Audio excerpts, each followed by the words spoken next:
quando ele foi me buscar, disse, então, o grande dia. Ele disse, não, teve vários grandes dias.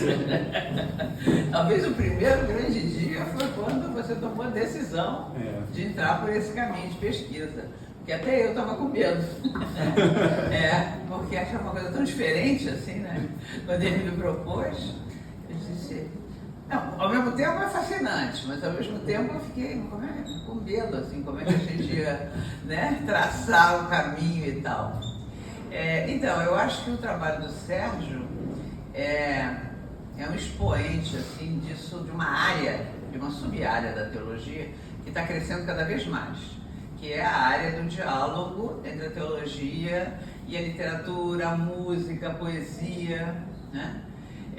Toda essa área da estética começa a ser uma mediação hermenêutica cada vez mais importante para a teologia, né? Agora, quando a gente pensa em música em relação à teologia, a gente pensa em música clássica, né? Canto gregoriano, tal, não rapa. E justamente eu acho que foi isso que deu o diferencial no seu trabalho, né? Eu acho que você, né? Eu digo aqui, há reflexões originais em todas as áreas do saber. O autor imagina, inova, cria a partir do que experimenta e observa na realidade, no seu interior ou nos escritos e reflexões dos outros. Quando entra em cena a teologia, esse refletir e esse pensar original é avolumado com um terceiro interlocutor que entra trazendo uma nova dimensão, que é a fé. Uma reflexão que parte da revelação e da fé, isso é que é a teologia. A teologia é uma linguagem segunda, né? Segunda em relação à fé, à revelação e à fé. Agora, ultimamente, do século XX para cá, tem entrado outros interlocutores nessa área do fazer teológico. O primeiro que entrou com mal, porque sempre foi a mediação hermenêutica da teologia, sempre foi a filosofia. Continua sendo, aliás, muito importante. Mas entrou com muita força, sobretudo depois do Concílio Vaticano II, as ciências sociais, né? A história, a sociologia, a economia, a política. Toda a teologia latino-americana que se fez depois dos anos 60 se fez em diálogo com as ciências sociais, a partir da análise da realidade, ou inclusive com mediações socioanalíticas que causaram problemas, com o Vaticano, né? Depois disso, né, eu acho que houve uma crise grande, né?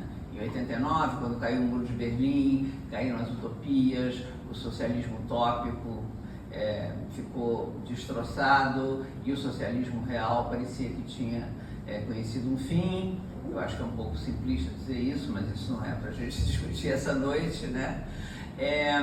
E aí começaram a aparecer outras mediações reflexivas, hermenêuticas, né? Começou a aparecer com muita força a ecologia, a questão da terra, começou a aparecer a questão do gênero, né? E também a questão da estética, da literatura, da poesia, da arte, né? Das artes plásticas e da música, né? Como ali na música, nos poemas, nas artes plásticas, estão conteúdos teológicos que desafiam a teologia, né? E eu acho que isso é que faz a característica desse livro, né? É um trabalho teológico, acadêmico, mas é igualmente um texto que dialoga entre duas epistemes, a teologia política, do católico alemão Johann Baptist Metz, e a composição musical da banda brasileira, o Rapa.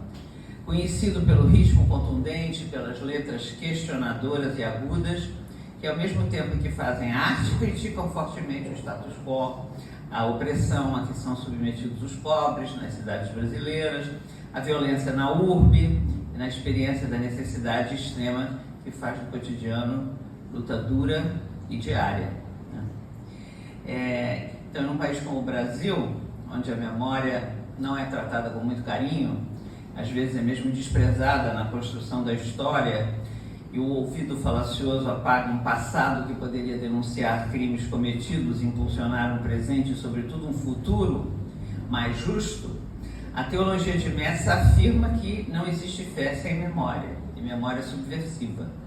Memória que resgata o itinerário de Jesus de Nazaré e inspira seu seguimento no risco e no perigo. Tal memória inspira igualmente uma narrativa comprometida e desafiante. Narrar o que a memória recolhe e resgata, pronunciar no meio do povo a palavra da verdade, que não deixa esquecer as vítimas e põe a nu os atos de seus algozes, enunciar com força profética a situação de humilhação a que são submetidos povos e comunidades, para quem viver é um risco permanente, espreitado pela morte em cada canto, é consequência direta da memória subversiva. E essa memória, esse rememorar e essa narrativa, esse narrar, geram solidariedade. Né? Solidariedade em sentimentos, em experiências interiores, mas sobretudo em atos concretos e libertadores, que chegam não só a pessoas e grupos, mas também atingem sistemas e estruturas que vão sendo erodidos por dentro pela injustiça e pela mentira.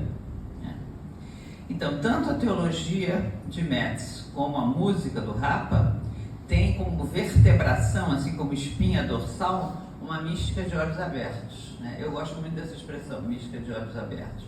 Em geral, você pensa em místico, você pensa em alguém de olho fechado, rezando no claustro, olhando para dentro. Metz diz não, que a mística de Jesus é uma mística de olhos abertos. Né? Olhos abertos para o outro, os encontros que ele fazia. E também Metz diz, em nenhum momento Jesus se preocupava em primeiro lugar com o pecado da pessoa que estava na frente dele. Esse negócio é uma falácia, dizer que Jesus, qual é o seu pecado? Não. Qual era o sofrimento daquela pessoa? Qual era a dor dela? De que ela necessitava? Né? E isso permitia a Jesus, então, ver o rosto do Pai, né, do Abba, que ele tanto amava, no rosto desses necessitados, das mulheres, das prostitutas, dos publicanos, dos pobres, dos doentes, dos leprosos, né? Todos aqueles que cruzavam o seu caminho. Né? Então, uma mística que não fecha os olhos para se ensimesmar apenas e somente no seu interior, mas olha constantemente a realidade e se deixa atingir por ela, vendo ali o mistério de um Deus vulnerável às dores de suas criaturas, que não permanece retirado em seu céu, mas se envolve com a sua criação, tomando carne e sendo visto como um de tantos. Né? Me parece então que o trabalho do Sérgio tem a ousadia de trazer que outros teólogos, sobretudo a partir do século XX, refletiram sobre essa questão de Deus presente no meio dos pobres, Deus vulnerável, de diversas maneiras, né? João Sobrino, Leonardo Boff, Gustavo Gutierrez, recentemente falecido, né? O pai da teologia da libertação, tudo.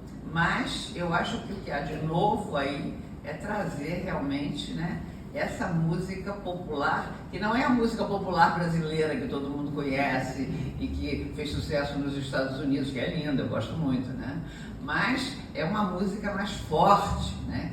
Que ressoa com o barulho das cidades, né, brasileiras e com o contexto conflitivo que é o delas, né?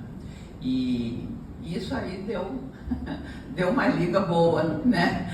Que surpreendeu assim até o próprio Sérgio, a mim também. E eu acho que todas as pessoas que se defrontam com esse livro, com esse texto, né, saem assim cheias de perguntas, cheias de desafios, né? E é isso que a teologia se propõe. Aliás, o Papa Francisco tem dito isso constantemente, né? Que a teologia não é para nos acalmar, não é um chá de erva cidreira para nos deixar dormir tranquilos, algo que repete o que já foi dito no passado. Não, a teologia tem que ser feita nas fronteiras, né? Tem que ser feita onde as coisas não são claras, né? E o teólogo tem que se arriscar aí nesse lusco-fusco. O Sérgio se arriscou e valeu a pena. Estou muito contente de estar aqui hoje celebrando isso. Parabéns mais uma vez.